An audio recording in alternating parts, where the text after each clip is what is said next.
Arranqué el programa ¿Qué tal, Fernanda? Dando datos de la preeclampsia. Ay, nanita.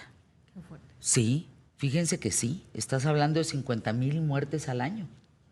50,000 mamás que lo más bello que les puede suceder es embarazarse, supongo que en la mayoría de los casos, y terminan muertas por ese suceso. Pero a ver, tiene que ver, doctor Alejandro Posadas, médico ginecobstetra, con subespecialidad en medicina materno-fetal, Erika González, tanatóloga, psicóloga, etcétera.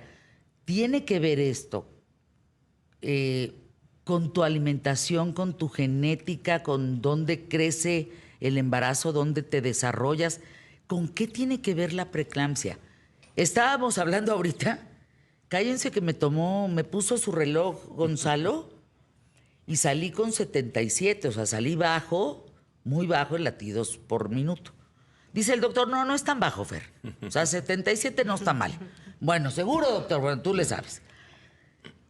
¿Qué pasa si tenemos, yo les decía, mi presión baja normal es de 60, no de 80. Si yo subo a 80, me vienen como unas taquicardias rarísimas. ¿Influye eso, por ejemplo, en un embarazo? El cómo es tu medición cardíaca, genética, en fin, para que te dé preeclampsia. Sí, claro. El embarazo es un evento muy importante en el cuerpo de una mujer. Todo lo que las personas estamos habituados a verlo como algo maravilloso, se embarazó una persona, el milagro de la vida y el gusto de un embarazo, implica que el cuerpo de una mujer sea capaz de someterse a algo que se llama cambios adaptativos del embarazo. El cuerpo de una mujer embarazada tiene ciertos cambios que a cualquier persona, sea hombre o sea mujer, que se le generaran esos cambios intencionadamente, se moriría, no toleraría. ¿Cómo? Y voy más específicamente. Alejandro. Así de importante. Y por eso se complican las mujeres embarazadas con mucha frecuencia. Partamos del hecho real de que un adulto tenemos en promedio en nuestros cuerpos circulando entre 5 y 6 litros de sangre. En una mujer embarazada, hacia el tercer trimestre, el embarazo se divide en 3 trimestres, porque suceden tantos cambios que es una forma de identificar con más detalle por trimestre los cambios. En el tercer trimestre, o sea, cercano a los... después de los 6 meses, la mujer incrementa ese flujo circulante un 50% más. O sea, 3 litros más. Exactamente. Sí. Entonces, Sascuas. ese volumen circulante de 50% más provoca que el corazón tenga un gasto cardíaco del 50% más, que los riñones tengan una filtración del 50% más, que ese bebé que está dentro de mamá no es parte de su cuerpo y es como si fuera un trasplante. Entonces esa mujer se tiene que inmunodeprimir para tolerar que ese bebé crezca. Cuando no suceden esos cambios en una mujer embarazada, si no se inmunodeprime, pierde el embarazo. Si no tolera ese cambio de aumento de flujo circulante, de gasto cardíaco, se enferma. Llamamos los médicos que el embarazo es una ventana de la vida. Una mujer que tiene predisposición a enfermarse de algo, el embarazo hace que detone todo lo que había de suceder. Y por eso debutan por primera vez muchas enfermedades, que la hipertensión, que la diabetes, enfermedades autoinmunes, una gran cantidad de enfermedades, se empiezan a manifestar. ¿Por qué, Por todos doctor? esos cambios adaptativos que el embarazo necesita para tolerar el embarazo. Y cuando el cuerpo no está en condiciones, hace que detone todo lo que había predisponente en una persona para enfermarse. Y cuando esa persona tolera esos cambios, traduce que es una persona sana completamente porque tuvo la capacidad de tolerar esos cambios tan intensos que, vuelvo a repetir, si se los hiciéramos a cualquier persona adulta, moriría, no toleraría esos cambios. A ver, ahorita voy contigo, Erika, con Sí. la parte psicológica y demás, pero esto me parece interesantísimo. Escuchen, a ver si esto es cierto, doctor Alejandro Posadas. Imagínense que 100 parejas ahorita estarían haciendo el amor. Qué bonito, ¿eh? 100 parejas fértiles. O sea, me refiero no gente que ya estamos en una edad en donde no te puedes embarazar. 100 jóvenes están haciendo el amor en este momento. ¿Estamos? ¿Es cierto que solo uno de ellos, una pareja, va a resultar embarazada? No, es muy bajo el porcentaje, 1% es muy bajo. Realmente el embarazarse depende de varios factores, del estado de salud mismo de la persona, de su capacidad en cuanto a producir células germinales, en la mujer el óvulo, en el hombre el espermatozoide, pero no, 1% es muy bajo, ¿sí? Estamos hablando de alrededor de un 30-35% pueden quedar embarazados, siendo personas sanas, Okay. tomando una población abierta, ¿no? Y de ese 30-35, ¿cuántos llegan a término? ¿Cuántos sí nacen esos bebés y nacen bien? Con un Apgar elevado, pues, una calificación, digamos, de 9, 8, Es 9. que son varios factores los que se incluyen para contestar esta pregunta. ¿Cuántos continúan el embarazo y hasta dónde llega ese embarazo? Porque hay quienes pueden perder el embarazo tempranamente siendo un aborto, hay quienes puede haber un parto prematuro a un bebé antes de tiempo y quienes lleguen al término. Todo esto va a depender de las condiciones de salud de cada persona. Una persona que debuta con una enfermedad por todos esos cambios que comenté no termina un embarazo a los 9 meses. Puede perderlo tempranamente cuando su organismo tiene respuesta inmunológica que no resiste ese Entonces, trasplante. está en chino los números, ¿no? Dependiendo Los números son muy, muy dispersos. Esa persona que se le descontrola su azúcar, su presión, no llega a los 9 meses. Y la persona sana va a llegar a los 9 meses. 2 temas, doctor, para irme con Erika. ¿Quieres decir que alguien enfermo no se puede embarazar? Alguien enfermo tiene que acudir a lo que le llamamos una consulta preconcepcional. Lo ideal es que alguien que planea embarazarse acudir a una consulta médica para evaluar su estado de salud y establecer si su condición de salud es adecuada para embarazarse y tener un embarazo saludable, o si existe un riesgo de enfermarse, tomar medidas antes de embarazarse, tratar de tener la mejor... Sobrepeso, por ejemplo. Exactamente, sobrepeso o una enfermedad existente en una persona, evaluar que esté bien controlada, las medidas que se van a tomar para que ese embarazo influya lo menos posible en esa enfermedad que pudiera modificarse. Y si esa consulta preconcepcional la llevas a cabo, el médico puede decir: puedes embarazarse con estas condiciones, o sabes que no puedes embarazarte, porque si te embarazas tu enfermedad va a llegar a un deterioro de tal magnitud que tanto tu salud como la de ese bebé pueden estar en peligro. Aquí el tema es que ¿cuánta gente hace eso? Exactamente, el tema es eso, que se embarazan, por ejemplo, el ejemplo que decías, 100 personas en este momento están haciendo el amor, pues para saber cuál les va a pegar. Y de ellos, los que se llegan a embarazar pueden no estar sanos, y de ellos, ese grupo enfermo va a terminar en una consecuencia no deseada, en un embarazo que puede terminar muy tempranamente o no llegar a los 9 meses. A ver, doctor, todos los que estamos, el público más inteligente de la radio y la televisión en México, que son todos ustedes, Erika, todos, Santiago, Joseph, el ingeniero, Avi, todos pasamos por esto, que son los famosos 3 trimestres que decías. Ajá. La mayoría, porque algunos en el segundo, tercero, empezando, pues para afuera, ¿no? Exacto. Nacieron. Claro. Pero digamos que los que estamos vivos pasamos básicamente por ahí. ¿Qué pasa en el primer trimestre? ¿Qué se nos desarrolla en el primer semestre? Cuando estuvimos en la panza, ¿qué nos pasó en el primer trimestre? A la mamá y al bebé. El primer trimestre es sumamente importante. Es la etapa de la organogénesis. En los primeros 3 meses se forma todo en el bebé, todo, desde la unión del esperma y el óvulo que hacen ese huevo cigoto, va teniendo una serie de procesos de cambios y formación de órganos, que a los 3 meses termina la organogénesis, de tal manera que es la etapa más crítica del embarazo, en donde el médico cuidamos que esa paciente no se exponga a sustancias que pueden afectar ese desarrollo de ese huevito que se está formando y transformando. Ya después de los primeros 3 meses es crecimiento de ese producto. Ya está formado, bien o mal, con las situaciones que se hayan dado, normales o anormales, y empieza un crecimiento de ahí hasta los 9 meses. Por eso dicen, no avises hasta las 12 semanas, porque puede no darse. Exactamente. Puede perderse ese el bebé. El cigoto, pues, el huevito. Obviamente el embarazo se puede... Ningún médico en el mundo puede garantizar que una persona que se embarazó, es decir, tiene un retraso menstrual, se hace una prueba de embarazo y sale positiva, estoy embarazada, nadie puede garantizar que ese embarazo va a llegar a los 9 meses. Nadie en el mundo.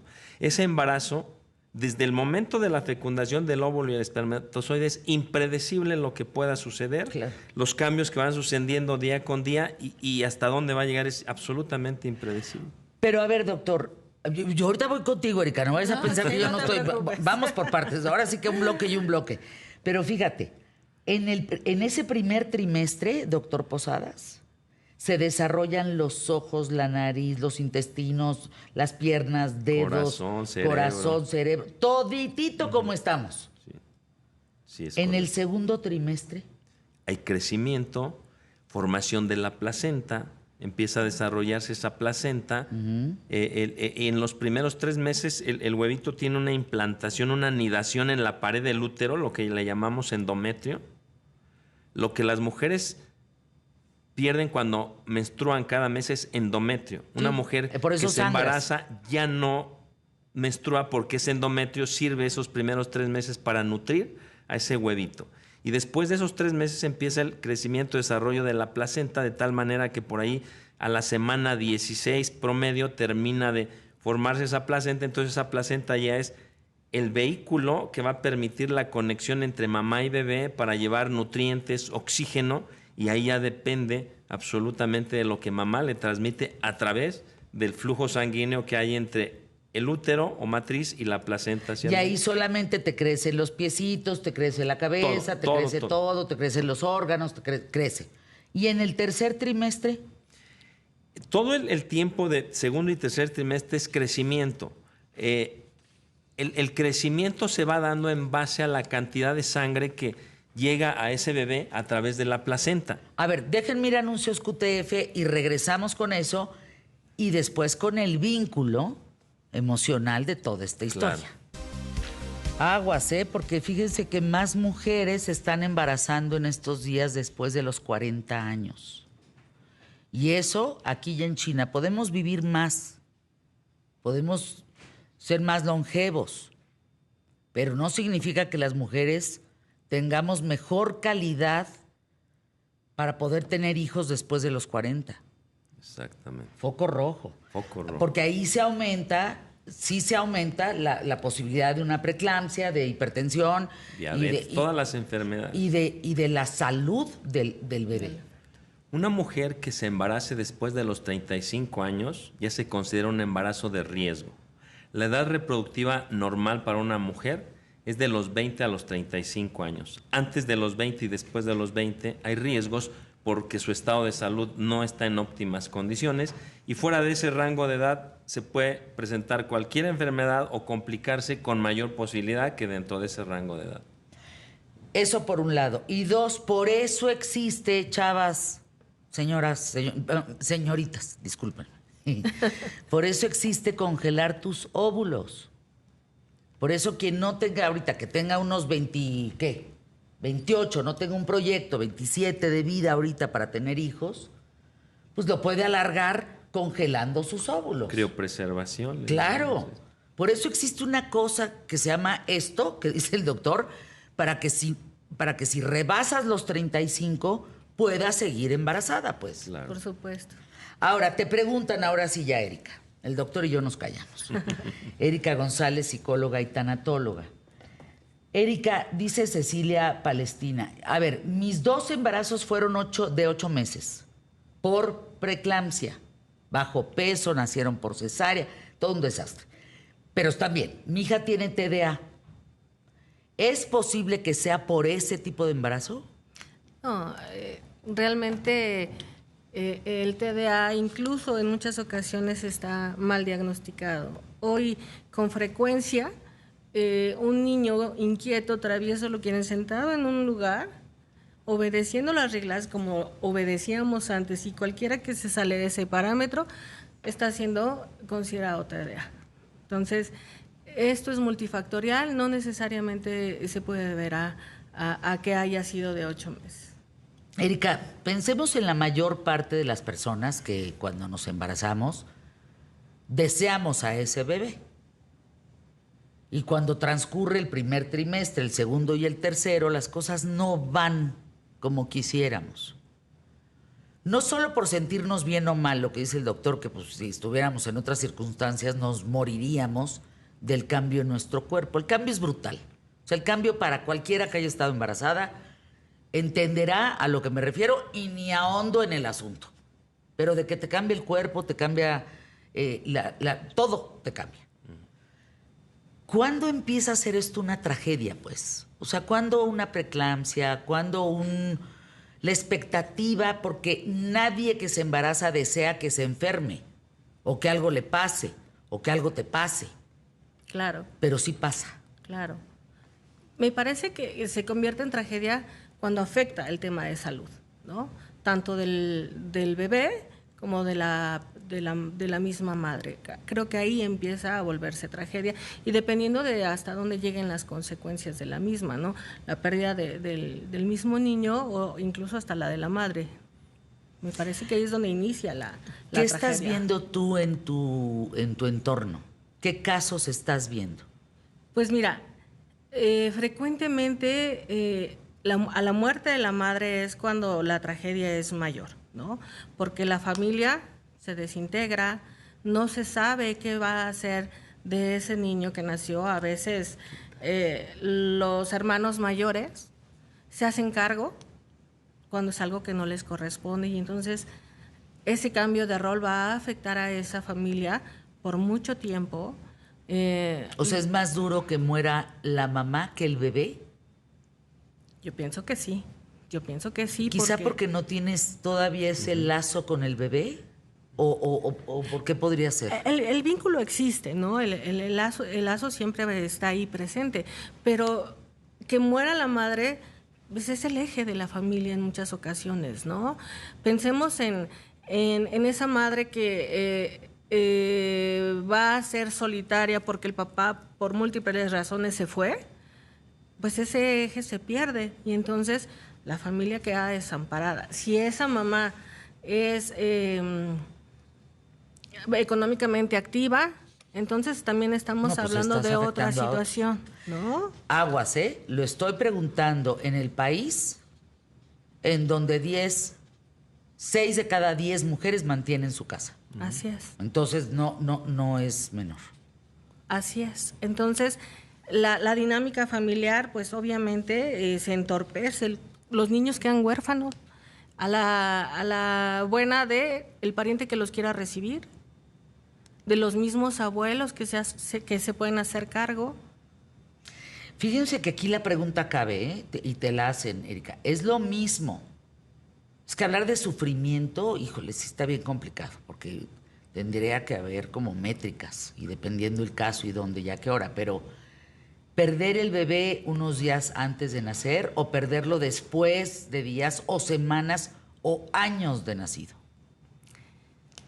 No hay una medición para eso. La pérdida del hijo no es cuantificable, ¿no? Puede ser antes que no lo conociste, pero tenías toda la ilusión, compraste 1000 cosas, te hicieron un baby shower, traes la ilusión. Y cuando nace, pues es evidentemente igual de trágico, que incluso si lo pierdes a los 20, a los 40, a los 50. ¿Qué has visto, doctor, en ese caso? La muerte materna es una catástrofe. O sea, que mamá muera. Sí. A todos los seres humanos nos duele la pérdida de un ser querido. No, queda claro. Pero cuando muere mamá, es una catástrofe. Como bien decía Erika, mamá es el núcleo de la familia. La familia es el núcleo de la sociedad. Las consecuencias que esto acarrea es catastrófico.